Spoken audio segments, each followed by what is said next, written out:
Come on. All of us, we have our self-esteem is not targeted. That's nice to hear. I had concentrated for him when I was writing this, and I was When you're ready. I've taken a lot. You're the only time I know. It was fantastic. Jamie, should I pour you a glass of water for the judges as well?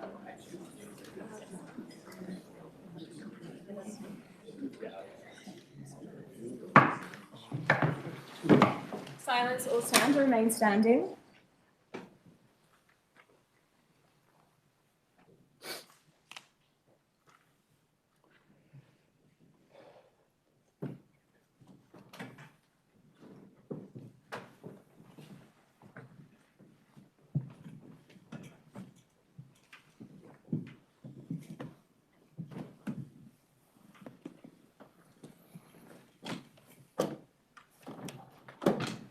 This Federal Circuit and Family Court of Australia, Division 1, is now in session. Please be seated.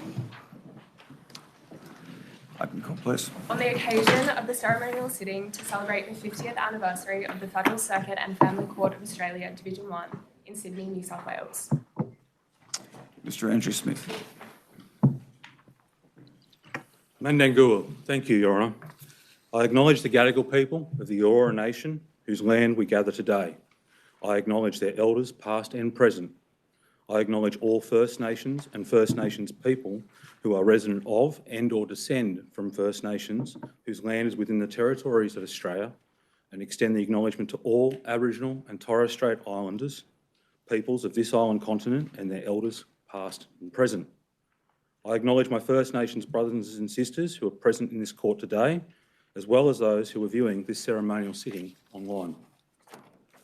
I take this opportunity to especially acknowledge my First Nations brothers and sisters who fulfil the critical and essential role of Indigenous family liaison officers in this court.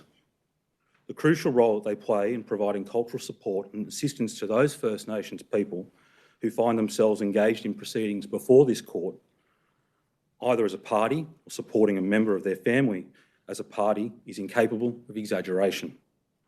As a First Nations person who invariably and almost always finds himself in court and otherwise engaged in legal practice, as the only First Nation person present in the places I occupy in that capacity, the immeasurable benefits of comfort, sense of belonging, and feeling seen and heard by those who most understand their culture is invaluable. To the Indigenous family liaison officers of this court, I say, Yinjamara, which means respect.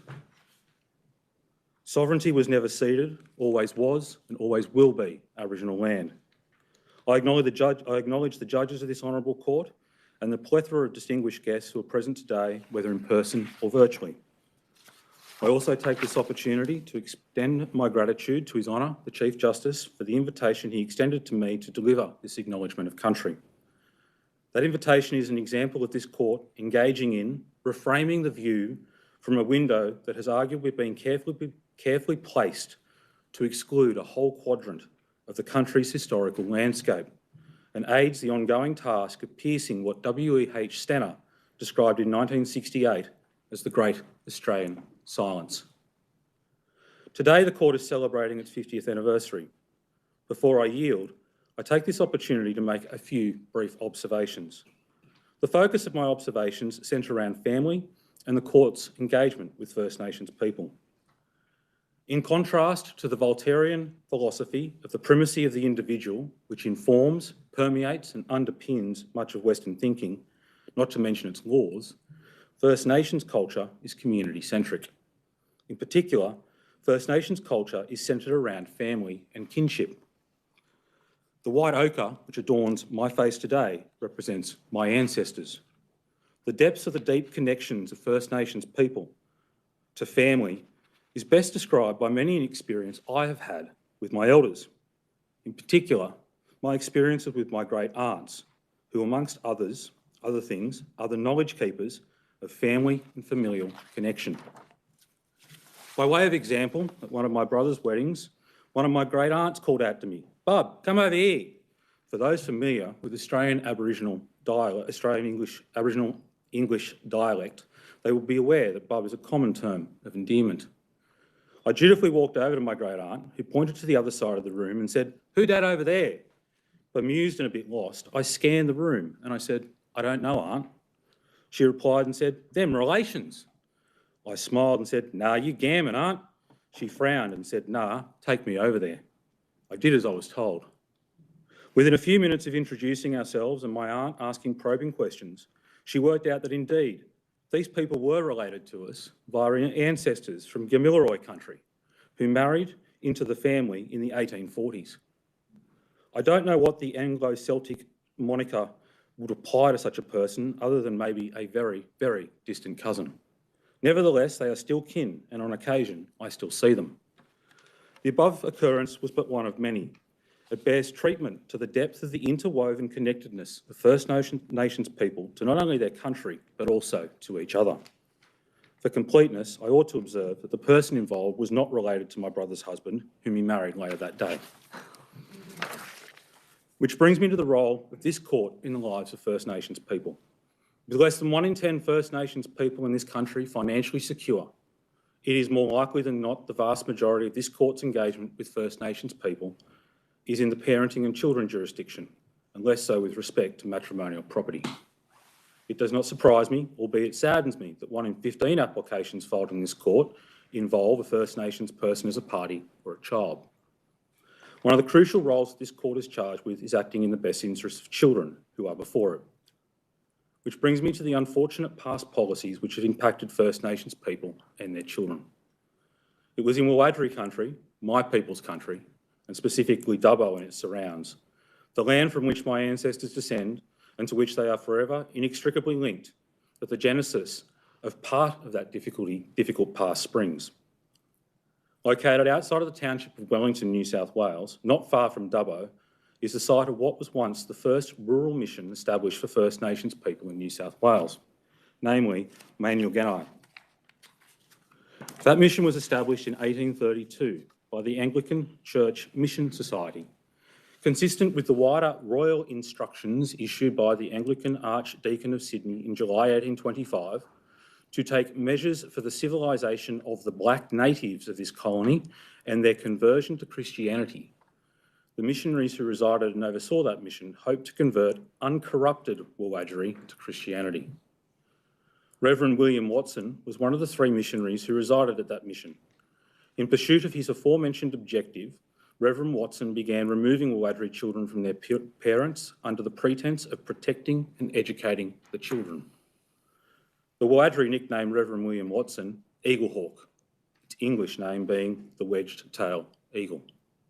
His fellow missionary, James Gunther, opposed the practice of removing Wiradjuri children from their parents. It is no secret to which point of view ultimately prevailed. The implications, impacts and consequences of those policies and practices were and continue to reverberate from generation to generation of First Nations people. Whilst the official policies of removal of First Nations children from their parents has ceased, it remains the case that First Nations children remain disproportionately represented in out-of-home care. In New South Wales, that number has been for some time and remains at approximately 40%. On any view, the separation of children from their parents carries with it substantial risk of harm to all involved. The risk of harm is amplified in a culture in which identity and sense of self is so deeply attached to kinship and family. No doubt jurists of Division 1 of this court are daily confronted with determining custody and access to children, including access by First Nations people to, inter alios, their children, nieces, nephews and grandchildren. For such interactions to result in dignity for all involved requires thoughtfulness extending to an understanding and regard for First Nations people and their culture. No doubt those considerations loom large in the mind of all jurists of this honourable court, confronted with a difficult but quintessentially important task of exercising its jurisdiction in parenting matters. Consistent with that deep appreciation of the importance of family to First Nations people, this court and its counterpart Division 2, along with the Indigenous Family Liaison Officers, have been active in the implementation and continued operation of specialist Indigenous lists. I was pleased to hear the announcement of the creation of another list in the name of Alastair Nicholson to provide for hearings on country. I have every confidence that such a list will yield immediate and substantially beneficial results for all involved. It will also foster and engender opportunities for exchanges of learning and experiences, not only for those who are parties, but for the jurists and the court staff who participate in those lists. Such initiatives and continued commitment to reconciliation on the part of Division 1 and Division 2 of this court gives reason for confidence in those First Nations and First Nations people that come to this court, that they will obtain a fair hearing and the hope of just outcomes. As Division 1 embarks on the next 50 years of its journey, I sincerely hope that it continues its role of leadership in reconciliation with First Nations people and that the ranks of its judicial officers include First Nations people. On that note, I shall end as I began. Mandangua. Thank you. Thank you very much, Mr Smith. This special sitting of the court to celebrate its 50th anniversary has begun with an acknowledgement of country from Mr Andrew Smith, and I am deeply grateful to him for accepting my invitation to be with us today. The Gadigal people of the Eora Nation are a great and continuing people. On behalf of the court, I acknowledge them as traditional custodians of the lands and waters where we meet and pay my respect to their elders, past and present. I extend that respect to any Aboriginal and Torres Strait Islander person here today. Our courts sit across this great country. We acknowledge and thank the traditional owners of all the lands on which the court operates. We recognise the unique and ongoing spiritual and cultural connection to the country, maintained over thousands of years. We express our gratitude for the sharing of this land, but also our deep sorrow for the cost of that sharing. We commit to walking with the greatest respect on Aboriginal and Torres Strait Islander lands and to continue our shared journey towards reconciliation. Good afternoon, everyone, and welcome to this ceremonial sitting. I acknowledge the distinguished presence of many people here today, including Justice Raper of the Federal Court of Australia, judges of the Federal Circuit and Family Court of Australia Division 1 here with me on the bench and across Australia, judges of the Federal Circuit and Family Court of Australia Division 2, both in the court with us today and also again via video link across Australia. I also acknowledge specifically Deputy Chief Justice McClellan AO, and I acknowledge him particularly because of the outstanding support he provides me and the leadership of the court he provides nationally, and so many other judges, including our national case management judges and heads of appeal and others. I acknowledge the former Chief Justices of the Family Court of Australia. I'm glad to say all 5 are still alive. I'm hoping that's something I can look forward to in the future. They include, of course, the Honourable Elizabeth Evatt, AC, the Honourable Alistair Nicholson, AO, RFD, KC, the Honourable Diana Bryant, AO, KC, and the Honourable John Pascoe, AC, CVO. I also acknowledge the court's past Deputy Chief Justices, the late Alan Bartlett, AO, and the Honourable John Folkes. I also acknowledge retired judges of the High Court of Australia and the Family Court of Australia here with us today. They include, of course, the Honourable Michael Kirby, AC, CMG, the Honourable Josephine Maxwell, who was appointed to this court 50 years ago this year, the Honourable David Collier, AM, the Honourable Jennifer Boland, AM, the Honourable Gary Watts, AM, the Honourable Anne Rees, SC, and the Honourable Peter Tree, KC. And I also mentioned the Honourable Cameron Murphy, the son of Lionel Murphy, as Cameron Murphy, AM, MLC. I'd also like to acknowledge Peg Lusick, AM. Peg Lusick appeared in February at our court at its 50th anniversary sitting there. Dear Peg was with us on that day and looked tremendous. It is amazing that she was there at 103 years old. She died a month later. She's remembered as a trailblazer in the law and amongst the first judicial appointments to the Family Court of Australia. It was a great honour to have her attend that hearing and that ceremonial sitting on that day. We send our best wishes to her family at this time. I acknowledge the dedication and support of our CEO and Principal Registrar, David Pringle, PSM, and Deputy CEO and Deputy Principal Registrar, Virginia Wilson. Ms Vanessa Whitaker, SC, Junior Vice President of the New South Wales Bar Association, Mr Rowan McSweeney, President of the Law Society of New South Wales, Mr Jamie Barakat, Deputy Chair of the Family Law Section of the Law Council of Australia, Mr Jonathan Hutton, Senior Executive Lawyer, Australian Government Solicitor on behalf of the Attorney General for the Commonwealth of Australia, and members of the bar, including Silks joining us from what we call now the Silk Lounge, and members of the profession, and of course any other distinguished guests. I now invite Ms Whittaker SC to address the court.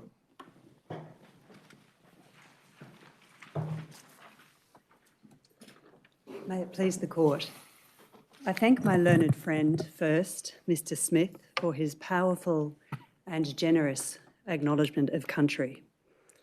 I too acknowledge the Gadigal people of the Eora Nation, the traditional owners of the land on which we meet, and I pay my respects to their elders past and present, and I echo the words of the Chief Justice in that regard.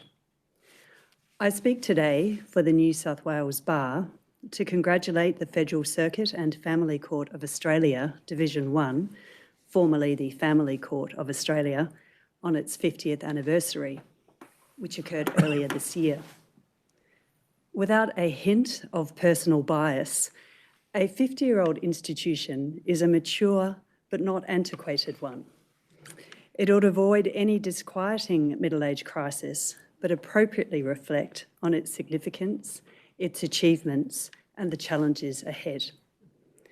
The commencement of the Family Court of Australia was a significant national milestone, which followed the introduction of the Transformative Family Law Act 1975 by the Whitlam government. It was Australia's first federal court dedicated solely to helping families resolve their family law disputes. This was both innovative and controversial at the time. Before that legislative reform, people were required to frame the end of a marriage through one of the 14 fault-based grounds under the Matrimonial Causes Act. Their names, allegations, and most intimate personal details could be packaged for public consumption in newspapers, government gazettes, and the irreplaceable television program Divorce Court. The public's need of this court was immediately evident. When the court's doors opened on the 5th of January 1976, hundreds, if not thousands, of people queued outside the building in search of no-fault divorce. Each of the first 3 divorce hearings took only 5 minutes. Of course, the court's other foundational reform was its continuing mandate to regard the interests of children as the paramount consideration. This objective is innate to the court, and the overarching purpose of the family law, practice and procedure provisions of the Family Law Act are to facilitate the just resolution of disputes in a way that ensures the safety of children and promotes the best interests of the child according to law. And this, of course, is reflected in the Family Law Case Management Central Practice Direction.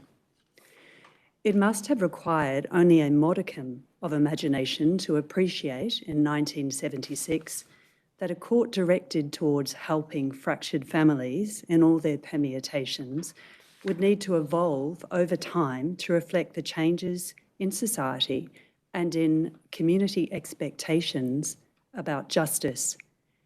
It must also have been apparent that such a court would be subject to close scrutiny and, on occasion, criticism. Both these things have come to pass. Over the last half-century, Australian family law has been in a state of almost continual legislative reform, born of a persistent attempt to solve both long-standing and emerging issues. Most obviously, the protection of children, the recognition of diverse family structures, the recognition of the need for access to justice for First Nations families, the response to family violence, and the fair resolution of financial matters. Since this court commenced, the economic and social position of women in Australia has changed significantly, and may I say for the better. The understanding of parenting roles has deepened. Community attitudes towards family violence has hardened in important and necessary ways. The law has come to recognise same-sex relationships. Advances in reproductive technology, including assisted reproduction and surrogacy, have raised questions that were of little practical relevance at the time of the court's establishment. Furthermore, the financial structures used by Australians have only increased in sophistication and complexity over time. Judges of this court now deal with bewildering corporate structures, trusts of every variety, self-managed superannuation funds, bespoke equitable interests over property that may or may not have yet come into existence, and a panoply of taxation-driven structures similar to what is seen in the commercial courts of this state and Australia. The complexity and significance of these issues and the experience of people having them determined according to law have unsurprisingly seen the court undergo an unrivalled number of reviews and parliamentary inquiries. The court has responded to these evolving societal norms and the outcome of reviews in too many ways of too great a sophistication to articulate all of them here. I mentioned two internally driven reforms of the utmost significance to the Australian community, of which, with respect, this court ought to be proud. The first is the court measures to achieve access to justice for First Nations families, and I do not wish to repeat what my learned friend has already articulated. The engagement by the Court of Indigenous Family Liaison Officers is directed towards supporting First Nations families to navigate and to meaningfully engage with the court process. It is a dynamic role which facilitates not only in-court cultural support to First Nation families, but also for the liaison officer to undertake in-depth community engagement to provide ongoing support throughout the proceedings and referral to appropriate support services. The program is continuously being developed and expanded, and before 2021, the court employed only one Indigenous family liaison officer. As at the last annual report, I read the court has 15 funded positions, 4 on an ongoing basis. The Bar commends the court's efforts to actively pursue additional funding opportunities with government. As my learned friend said, the court operates specialist Indigenous lists, and there are currently 7 such lists operating, including in regional locations. The statistical analysis undertaken by the court reflects that the IFLO and the SILS has increased the number of First Nations peoples engaging with the court by almost 50%. The second is the court's institutional response to family violence. The Chief Justice has described, and I use his honours words, the shocking prevalence of family violence in Australia and in our communities. Over the last 4 years, the proportion of parenting cases alleging family violence has increased from 80 to 86%. The proportion of cases alleging child abuse has increased from 70% to 77%, and the proportion of cases alleging 4 or more risks across family violence, child abuse, mental health concerns, drug, alcohol or substance misuse and threats of harm or abduction has increased from 66% to 73%. The court continues to develop and amplify its pioneering commitment to a holistic response to family violence in family law disputes in a number of ways. I mention but a few. The Lighthouse program, of course, was the world's first bespoke risk screening at the point of filing, and it established the dedicated EVIT list directed towards providing safe and tailored case management for the most vulnerable families. The court has a number of other tailored case management approaches, including a number of specialist lists, and it collects data, including that statutorily mandated, to engage in evaluation to monitor trends and refine insights.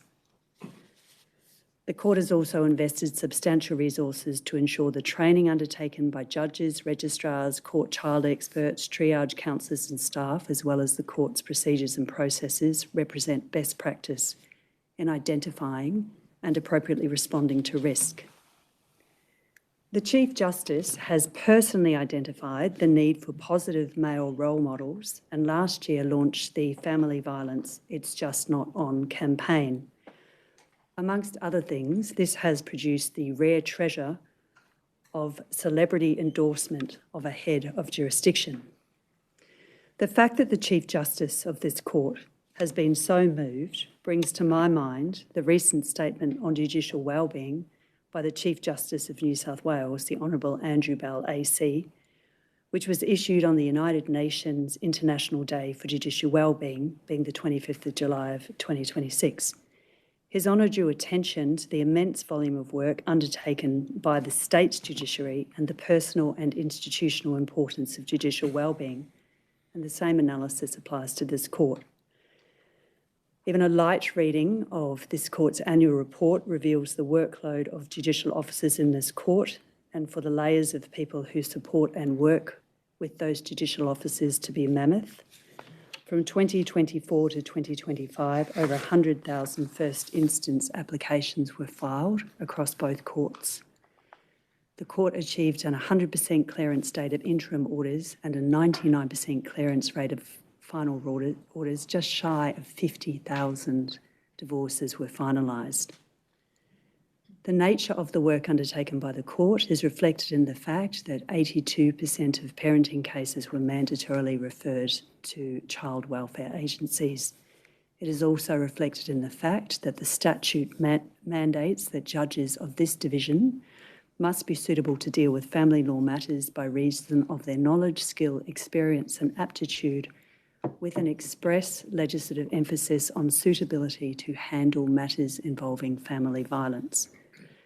There is a growing body of research, of course, into the mental health effects, and in particular the effects of vicarious trauma on judicial officers. Research indicates that repeated or extreme exposure to events concerning domestic violence imposes a particular risk on judicial officers.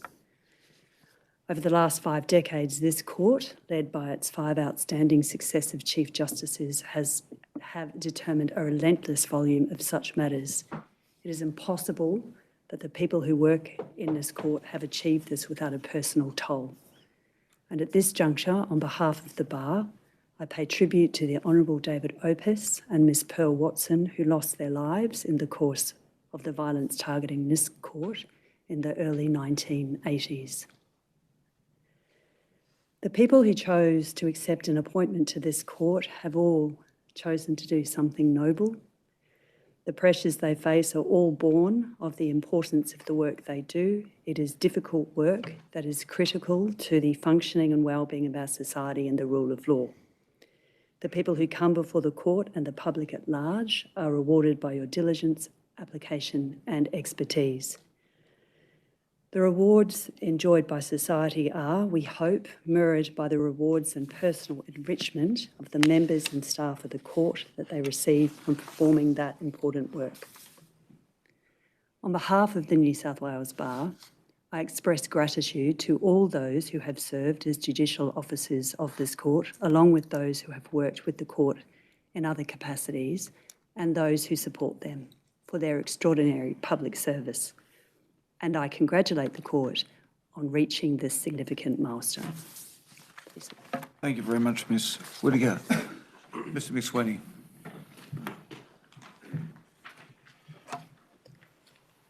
May it please the court, I respectfully adopt the acknowledgement of country of my learned friends, Mr Smith and Ms Whittaker SC, and recognise the Gadigal people's deep connection to the land that this court is built upon.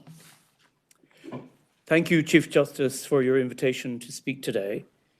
It is a privilege to appear on behalf of the Law Society of New South Wales and the 45,000 solicitors of this state, marking 50 years of the Family Court of Australia in New South Wales, and especially here in what I believe is the busiest registry in the country. But as I was reflecting on this court recently, I recalled not a case nor a piece of legislation, but on the sculpture which adorns the entryway to this, the Lionel Bowen building. I recalled it because, at first glance, this sculpture, the work of Polish artist Maria Kuchenska, may simply look like a man and woman keeping aloft the world around them. Look closer, though, and one sees their faces are turned away, averted from one another. They are divided. A stone-cold representation of a family labouring as it carries its burdens. Consider it for a moment longer, though, and you'll see another vision. Both parties display Atlas-like qualities, holding up the heavens together. And yes, that work reflects the tension at the heart of this court's work, both the strength derived from and the enormous burdens borne by family in our society. Today, we acknowledge half a century of the family court's commitment to navigating this duality without fear or favour, affection or ill will. The Family Law Act gives this court jurisdiction over marriage and divorce, parental responsibility, child welfare, and financial matters arising out of the breakdown of married and de facto relationships.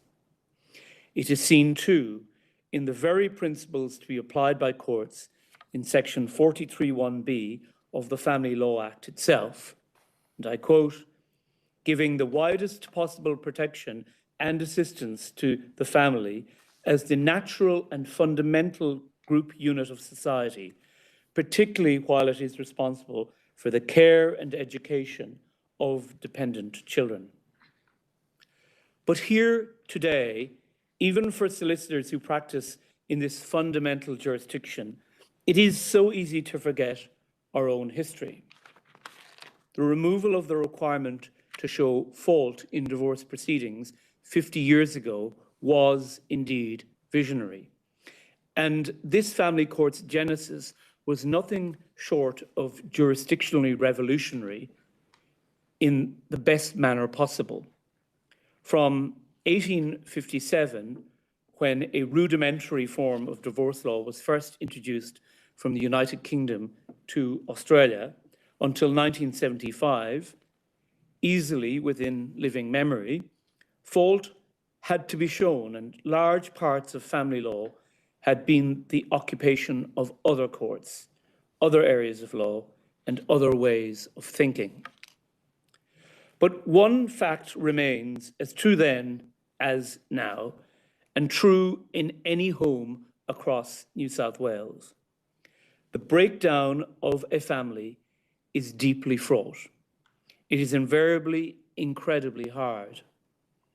In 2002, in U&U, then High Court Justice, the Honourable Michael Kirby, called this work the heaviest of responsibilities of the family court. It is understandable how inherently vulnerable people, children, have become the paramount consideration of this court when determining parenting orders and residence arrangements. From the first days of the family court, New South Wales has been the largest jurisdiction in the country, and between 1976 and 2021, our state's population almost doubled to more than 8 million. But back in 1976, the Family Law Report contained only 111 finalised cases. Most recently, over 2024-25, 2,555 applications were filed in Division 1's original jurisdiction. Nearly 700 came from the Sydney Registry alone, more than from any other city. 419 appeals also came before this court. These numbers represent not only a huge growth in the workload of this court, but upended lives, and at times, a hope that our family law system can set those lives back on course. As an uplifting footnote, it was in this court that solicitors for the first time became judges in New South Wales.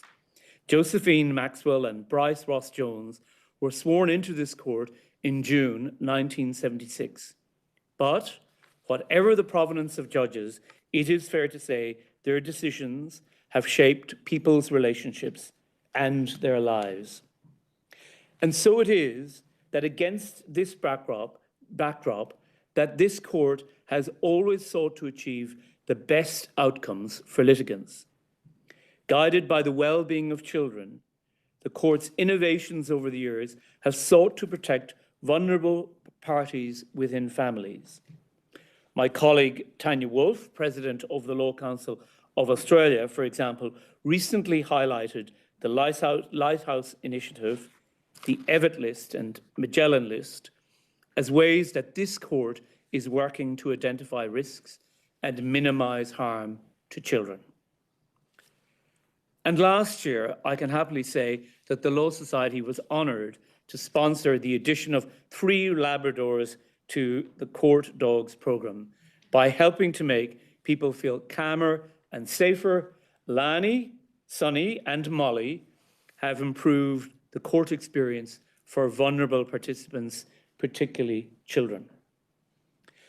And I hope it will not cause offence if I say that these 3 are the most adorable of the officers of this court, Chief Justice. I have also been reliably informed by many family solicitors that this court is an excellent training ground for practitioners in this state. Those who have served as associates make great lawyers, and this is a remarkably collegial area of law. It is easy to understand why professional bonds are so important within this court, maintaining the necessary professional distance from clients while remaining necessarily empathetic is a delicate balancing act. Practitioners here know that, and the support many solicitors find in this court is a testament to the jurisdiction that has developed over 50 years in New South Wales. This is perhaps not the only reason why those who built their practice in this jurisdiction might feel more collegial, why they might rely on one another more. This court has long been the subject of external hostility, as we've heard. Here in New South Wales, a spate of attacks, unsolved for decades, rocked the family court in the 1980s. This violence was the first time in Australia's history that a sitting judge had been targeted. In the words of Justice Peter Garling, this was an attack on the very foundations of Australian democracy. Yet, day after day, solicitors, barristers, registrars, and judges kept coming to work here. Their courage ensured the doors of the family court stayed open. For 50 years, for 5 million families, the daily work of the legal profession in cooperation with the court has underpinned a great service to our community. In a similar way, I think again of that sculpture. Of course, people passing by the court may not fully appreciate its meaning, but those who walk underneath it as they enter this court are invited to take a second look, to reflect on both the division and unity it represents. Their family may be bound by the strains that hold them together, yet threatens to pull them apart. Entering here on that threshold, this court will hear them. On behalf of the solicitor's profession of New South Wales, and really personally too, I offer my sincere thanks to the court and to all who contribute to the task of continuing its service in the administration of family law and justice. As the court pleases. Thank you very much, Mr. McSweeney. Ms. Berricat. May it please the court. I too acknowledge the traditional owners of this land, the Gadigal people of the Eora Nation, and I pay my respects to their elders, past and present. The first marriage in Sydney took place on 10 February 1788. William Parr married Mary McCormick, a short distance from where we are now on the corner of Bligh and Hunter Street. The first divorce wasn't granted for another 85 years, in 1873. And just over a century later, this court, Australia's first specialist family court, opened its registry in Sydney. As you know, there was a queue at the door that day, over 1,000 inquiries across the country, were made, 32 divorces filed, and the era of no-fault divorce had commenced. I speak today for the 4,000 members of the family law section of the Law Council of Australia, practitioners who've chosen to spend their working lives on the law that matters, law that serves Australian families and protects Australian children. That work has been done here in Sydney in 3 different buildings. 50 years. If those walls could talk, the scandal, the intrigue, the tears, the elation, the heartbreak, and that just from the judge's common room. But courts have never been about bricks and mortar. By definition, they are an enclosure, a place where people gather to conduct the business of their relationship with one another. This court has in fact always been defined not by its legislation that established or maintained it, but by the people who serve it and rely upon it. The judges, the registrars, the family consultants, the front office staff, the administrators, the members of the bar who attend and the solicitors who appear and instruct, but more importantly, the community it serves. I wasn't here 50 years ago, and the memories I'm now going to offer and the names I recall are mine. But almost all of you here have served some part of that history. You'll have your own names and memories, and as I recall mine, you may remember yours. They say your favourite judge is your first judge. My first judge was the Honourable Justice Maxwell. She had a habit of refusing almost every objection you made. The words, "I'll allow it, but I'll give it the weight it deserves," were prolific. Frustrating for the objector, relieving for the drafter, but prescient of her honour, 20 years in advance to anticipate how Division 12A now works. I remember walking out of the courtroom of the Honourable Jack Ellis, just to the left of me, who had the unfortunate bearing of a king cobra on the bench, always about to pounce, frequently pouncing. I left that courtroom, went down the lift into the warm embrace of the recently appointed the Honourable Justice Chisholm, who saw how pale I was and asked me if everything was all right. I remember with pride the appointment of solicitors to this bench that I looked up to, that I acted against, people I knew, the Honourable Judy Ryan, Jenny Boland, Tom Altobelli, Gary Watts, Robert Benjamin, the late Stuart Fowler, and recently Di Simpson. I watched appellant advocacy between the now Honourable Paul Brereton SC and the late Malcolm Broon OAMQC.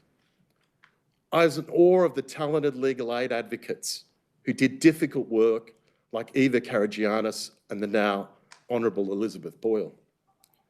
And I witnessed the invasion of those barbarians from Parramatta, Michael Carney SC, Beatty, the Honourable Laporte Trench, and now the Honourable Peter Campton.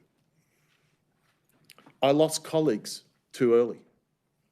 Michael Errington, Mark Twigg, John Barkis, and recently Michael Conley and Rod Mader. I recall Monday mornings in front of Registrar Nichols with an earring, Monday afternoons at conciliation conferences before Registrar Hendry. I missed the ladies who served the coffee in those little phone cups on level 4. I remember filing my first court form online. I remember waiting all morning by the phone for my first telephone directions hearing. A decade later, I remember waiting an entire day on camera for my first video hearing. I recall a lot of waiting in this place. I remember when there were AFP officers in the registry, and recently I met my first court dog. I remember moments in this place of great joy and sadness. I recall the Honourable Stephen O'Ryan charging onto the bench in this very courtroom, waving a trial affidavit, declaring that in all his years he had never seen a document so large presented to him. To which Graham Richardson SC rose and replied, "With respect, Your Honour, Not at least since Your Honour took a commission to the bench and stopped drafting. I've sat beside the Honourable Justice Rees while we appeared in front of the Honourable Justice Boland and watched the victim of systemic family violence withdraw into a human ball in the witness box. I've sat next to litigants as they wept, watching their former partner cross-examined. I've been hugged in joy and in sorrow post-judgment. I've been thanked out of nowhere on the street 20 years later and told about a child to graduate from university because of the decisions made in this building. I've watched justice dispensed here bravely, and not only by judges, but by family consultants, lawyers and counsel in their advice and their opinions. And I've seen great moments of compassion and of restraint. We're here to mark 50 years, but the true measure of this court is the lives, in particular those of children, whose futures would have been starkly different but for its protection, and the families it has carried through their worst days into their better ones. It remains the most colourful, dynamic and meaningful court in Australia today. It is filled by judges, staff, counsel and practitioners who choose to apply their skill and their learning to help people, to help Australian families. It is a calling, and it is a calling that only a specialised court could have promoted and answered over the past 50 years. I trust that it endures in the service of Australian families for another 50 years. May it please the court. Thank you, Mr. Speaker. I wish to thank all the speakers for their kind remarks and the respect that you've all shown to our court. For 50 years, this court has served Australian families and families of New South Wales with distinction, underpinned by innovation, resilience and enduring commitment to access to justice. New South Wales has been central to the history of the court, and Sydney has played a defining role in its leadership, growth and development. It is fitting that we commemorate our 50th anniversary here today. Following much public debate, as we've heard, this court started as the standalone Superior Court of Record under the Family Court Act 1975 Commonwealth. However, it was only after the defeat of the Superior Court Act, not once but twice. And one also reflects upon the fact, and perhaps as an indication of what the future may bring, that in the next 50 years, that after the Act was actually enacted, our first Chief Justice was sworn in. The government of the day lost the election. And it was only because the next government decided to adopt the same principles the court actually survived. Having said that, the court was created as a specialist, with specialist judges and supported by in-house counsellors. It was designed, interestingly, to be less formal, more accessible, and encourage resolution rather than litigation. Unfortunately, it's fair to say that it has suffered from its own success, such as the work of the court has grown, as has the need for innovation, but also extra resources. All states and territories except Western Australia agreed to this new court, with WA being subjected to the court's appellant jurisdiction. So it was that on the 5th of January 1976, in Sydney, the Honourable Elizabeth Evatt AC was sworn in as the first Chief Judge of the Family Court of Australia. Her Honour was sworn in by the Honourable Lionel Murphy, who was a High Court judge at the time and a key proponent of the reforms that when he was acting Attorney General in the Whitlam government. Much of the court's early success can be accredited to Elizabeth Evatt's vision, leadership and unwavering commitment. The Sydney Registry began its modest accommodation in Scandia House in the city's CBD before quickly expanding to meet the growing demand. It was in January 1994 when the court moved to its current home, the Lionel Bowen building. The Parramatta Registry was opened in August 1976, extending the court's reach across Greater Sydney and improving access to justice for families in Western Sydney. Within a short period of its commencement, the court established circuits across regional New South Wales, including Lismore, Tamworth, Newcastle, Wollongong, Bathurst, Wagga Wagga and Broken Hill. A permanent registry was opened in Newcastle in 1980, reinforcing the court's commitment that geography should not be a barrier to justice. That commitment remains today, 50 years later. New South Wales registries receive almost 30% of the court's total national filing, servicing one of Australia's largest and most diverse populations. With a new court came a new jurisdiction and groundbreaking reform. Prior to 1975, as we've heard, divorce was fault-based, family law disputes were determined in state courts, and there were few restrictions upon what could have been publicly reported. The Family Law Act transformed the landscape of Australian family law, introducing no-fault divorce and creating immediate demands for court services. Within a decade, the court had processed almost 500,000 divorces. The Act had also created the legislative basis for the appointment of a separate representative for children involved in family law proceedings. However, little guidance was provided as to when representatives should be appointed or how they were to perform their duties. It was here in New South Wales that much of the groundwork was completed. The New South Wales Family Law Judiciary, Legal Aid New South Wales and the broader profession have played a central role in shaping what would become the modern independent children's lawyer. The role of ICL remains an important safeguard for the best interests of the child. In the most difficult of parenting cases, the ICLs help ensure that the interests, safety and voices of children are not lost amid adult conflict. From the early 1980s, New South Wales judges, including the Honourable Josephine Maxwell and the Honourable Eric Baker, worked alongside dedicated lawyers of Legal Aid New South Wales and members of the New South Wales Bar to develop the role and responsibilities of the child representative.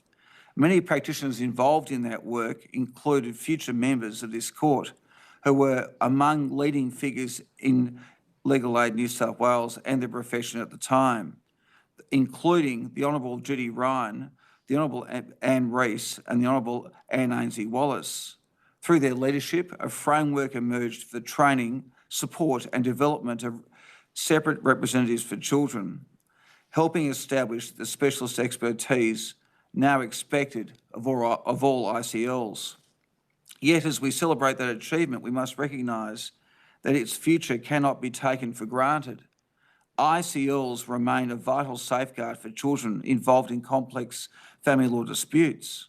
However, increased demand and ongoing pressures on legal aid funding are placing that system under significant strain. In 2025, New South Wales Legal Aid received approximately 1,600 requests for an appointment of ICL. However, many panel practitioners have limited capacity to accept new matters. As we mark 50 years of the Family Law Court in Sydney, it is fitting not only to recognise the judges, family law practitioners and the importance of Legal Aid New South Wales in shaping the role of ICL, we reaffirm our commitment to ensuring that children continue to be heard, represented and protected in family law proceedings. The role of the ICL demonstrates what can be achieved when courts, government and the legal profession work together in the best interest of children. Its future deserves the same commitment and support that made it possible. The history of this court cannot be only measured by its reforms, judgment and innovations. It also has a history of remarkable courage, service and at times great personal sacrifice. On occasions such as today, it's important to acknowledge some of the most difficult chapters in the court's history, some of which have already been mentioned. The early 1980s were among the darkest periods in the court's history. The court, its judicial officers and their families, as well as those working in the Parramatta Registry, were subject to shocking acts of violence and cowardice. Today, we remember the Honourable David Opas, who was tragically murdered at his home in June 1980. His death was a devastating loss to this court. He was remembered by those who served with him, not only as an accomplished judge, but as a devoted father and a man whose warmth, deep compassion for all people and humanity left a lasting impression on all who knew him. We also honour those affected by a series of bombings in 1984, including the attacks on the home of the Honourable Richard Gee and the Parramatta Registry itself. In particular, we remember Miss Pearl Watson, the wife of the Honourable Ray Watson, who lost her life as a result of an attack on their home. We acknowledge the bravery and sacrifice of all those who sat on the bench, worked in the registry, or stood beside those who served during these terrible times. Despite the fear, the uncertainty, they kept the doors open. Those doors are both the Parramatta Registry and this registry, and continue to serve families across New South Wales, despite what they might have feared and despite what they were facing. That was an act of terrorism and disgraceful. Despite that, they were brave enough to stay to their oath. I commend their bravery, service and sacrifice. These qualities were personified by the Honourable Gary Watts, AM, who I'm delighted to see here today. Through adversity, Gary Watts served the Australian public with distinction. He was rightly revered as a giant in family law. The work of a judicial officer in this court can be challenging. It demands sound judgment, legal skills and compassion in the face of some of the most complex and emotionally charged disputes that come before any court. For 5 decades, judges and practitioners have responded to those challenges with distinction, have brought exceptional skill and commitment to the jurisdiction. This court has benefited from the leadership of 4 outstanding Chief Justices, the Honourable Elizabeth Everett AC, the Honourable Alistair Nicholson AO RFD KC, Diana Bryant AO KC and the Honourable John Pascoe AC CVO. Each led this court through periods of significant change and each made an enduring contribution to this court. I acknowledge and thank each of them for their service.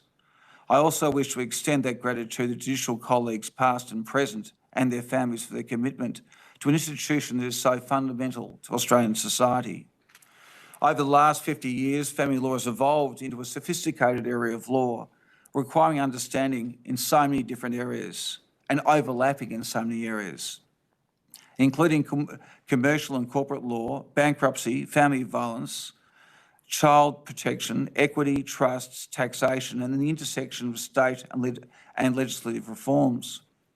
Throughout this time, the New South Wales registries have been strengthened by the appointment of leaders in the profession, with distinguished advocates, solicitors, barristers bringing their expertise to the bench and enriching this court. It has also had the great fortune of having so many judges elevated from Division 2 or the Federal Circuit Court of Australia, bringing them considerable expertise and deep understanding of the unique challenges facing people presiding over family law matters. As a result, the court is specialised. Its success has relied upon the broad range of legal knowledge and experience of its judicial officers, ensuring Australian families are served by judges of the highest calibre. The family court has not existed without controversy and has had or been the subject of 75 separate parliamentary inquiries in 50 years. 75.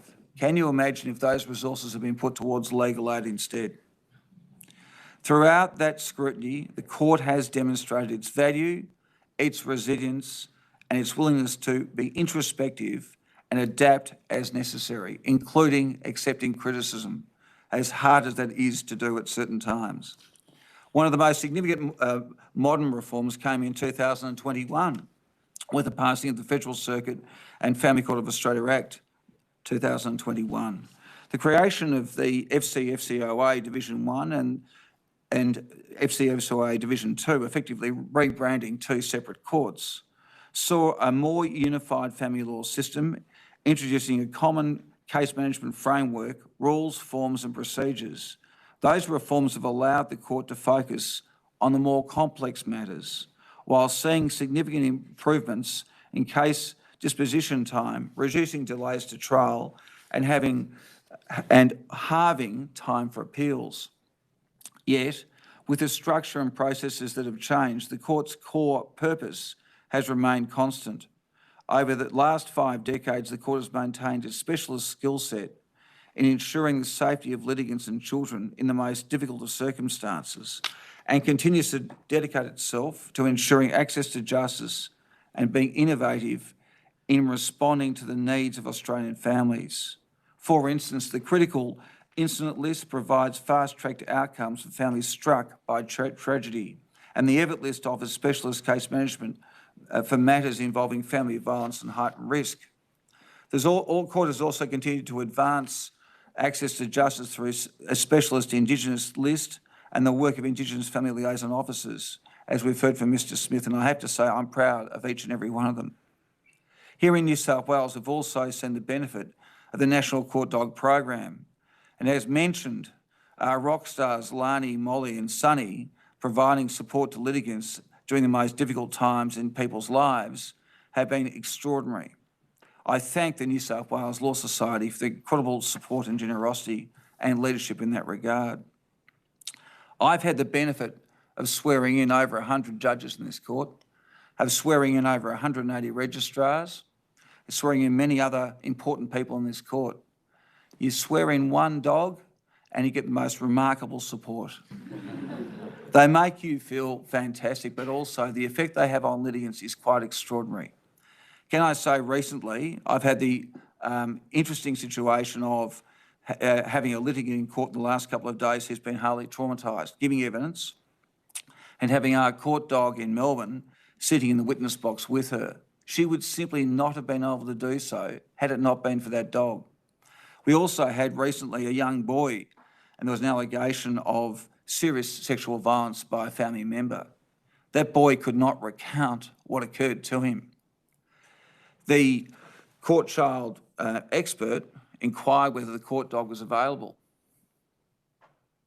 The dog walked in or was led in. The boy lifted up its ear and told his story. Over the last 50 years, the court's understanding of family violence has changed considerably, and the court is more alert than ever to ensuring that family violence is recognised and the outcomes of matters ensure that children and litigants are safe. The court is committed to supporting the 10-year plan for the end of violence against women and children. While to date women have led the charge, it's time that men stepped up as leaders to drive the conversation with young boys and other men and have positive role models indicating that behaviour is the behaviour required and help society understand this behaviour is simply not on. Let's hope that through the court's 50-year anniversary year, we can advance a nationally coordinated response so that all Australian families can have a safer future. Finally, I wish to acknowledge and thank the registrars, court child experts, Indigenous family liaison officers, associates, legal case managers, administrators, corporate and registry staff of the New South Wales Registry. Your professionalism, skill and commitment continue the tradition established here 50 years ago. Your work, often behind the scenes, is essential to the administration of justice, and the experience of families who come before you is extraordinary. In preparation for the court's 50th anniversary, interviews were conducted with former Chief Justices and judges. I now invite you to turn your attention to the screen.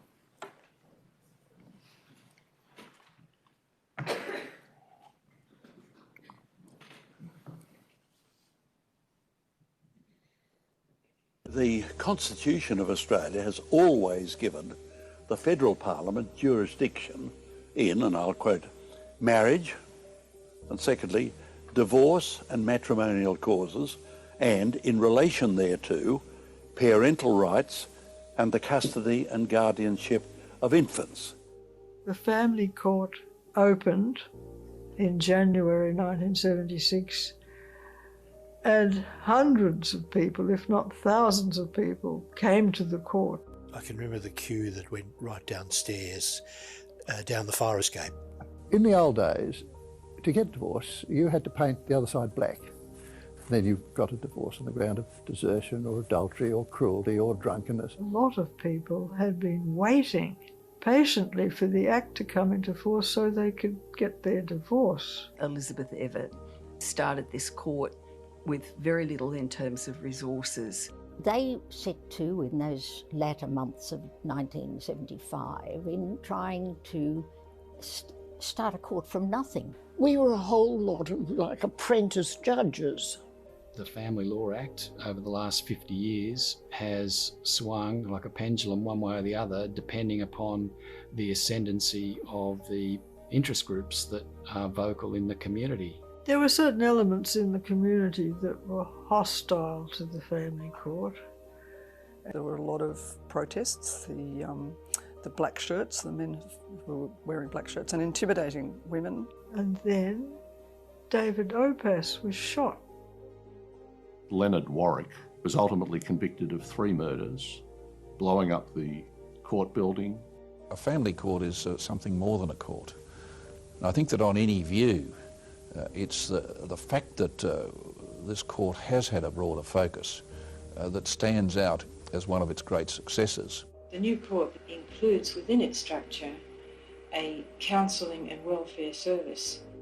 It is, I think, in that respect, the envy of the world. When I was Attorney General, there was little coordination and harmony between the courts, and the former government proposed effectively consolidating the courts administratively. That represented really a significant, almost seismic change in the way the court had conducted itself. Things suddenly sped up, so it's been revolutionary.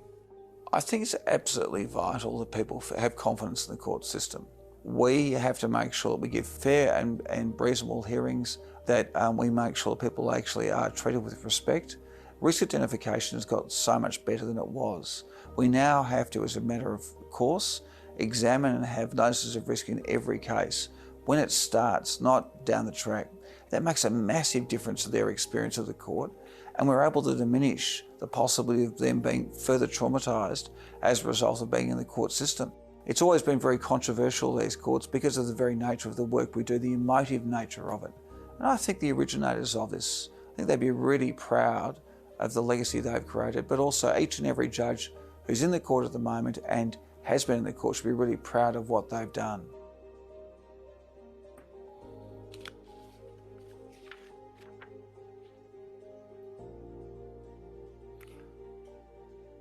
I think that's the end of it. We honour those who have built this institution. We thank those who served in it today, and we look forward to, with confidence, to the next chapter in this court's history. We also look forward in the next 5 decades to seeing people seizing the opportunities, seeing the ways to be innovative, and of course immediately seizing AI and its benefits rather than fear it. Thank you all for honouring us today with your attendance and celebrating this important milestone. Please join us for refreshments outside. Adjourn the court. Federal Circuit and Family Court of Australia, Division 1, stands adjourned.